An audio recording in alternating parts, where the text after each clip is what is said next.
Rant and Rave. Tucker, let's start with the big game tonight, Game 5 between Atlanta and Milwaukee. At the time of our taping of this segment, we know for sure that the Greek Freak Giannis will not play for Milwaukee. We are not sure about Trae Young. We assume that will be a game-time decision tonight right at 8:30. So the question is, if both are out, if the Greek Freak, who will be out, and Trae, who might be out, are out and don't play, who will be missed more between those two players?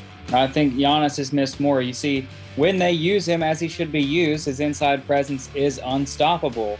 So I think he'll be missed more. They can't replace a guy like that. The Hawks have guards that can throw in and do not exactly what Trae Young does, but essentially what he does. Lou Williams with a great game the other night showing that case in point.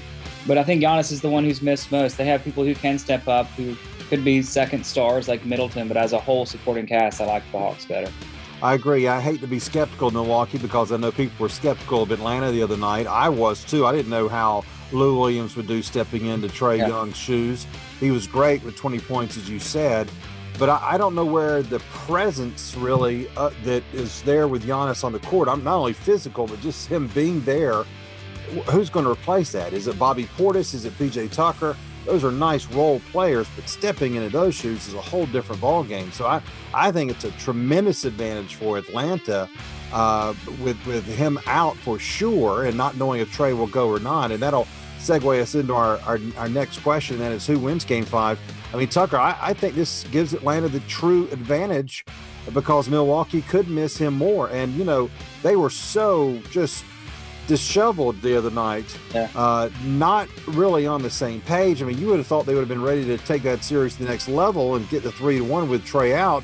They looked awful, and now they've got to try to recover with their man out. I think Atlanta wins tonight. Well, I contradict myself a little bit here. I just said I like the Hawks better, but I think going back to Milwaukee, they're a much better team at home than they've been on the road, which most teams are, but they're splits, if you look them up, it's ridiculous. They're like 14-1 their last 15 home games.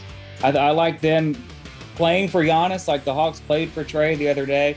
I love Lou Williams, but I don't think he has another 21-point game in him. If he does, you know, I'll go buy myself a Lou Williams jersey. But I like the Bucks. I like Middleton to get going tonight. He's had a pretty awful series except for one game, and before this series, he was kind of their main guy other than Giannis. So then that brings us to question 3, and that is who wins the series. And I'm going to kind of piggyback on what you just said there. I think the difference in the series right now is not only the question about who is out with Trae and the Greek Freak, but I think the presence of Cam Reddish to be on that court and to counter Chris Middleton, who we know went off in Game 3 in that fourth quarter. Cam disrupted things the other night in Game 4, and if Cam is able to give them 15 good minutes, regardless of what kind of offense he gives, but look at what Okongwu did with the Greek Freak. Look at what Cam did the other night. I mean, there's a defensive presence there that I think is really disruptive that will help Atlanta combat what they will do offensively, whether they have Giannis or not. And I think Atlanta's going to win the series because of that. Oh, I'm still taking the Hawks in 7, baby. I just think they're going to lose this game in Milwaukee. I don't know. I just feel like they're going to go 7 games. I want the Hawks to win in 6. I'm taking them in 7. Now, those fans wanted the Hawks to win in 6 the other night too. That's for sure. Right. They were screaming that. That's Rant and Rave for this week.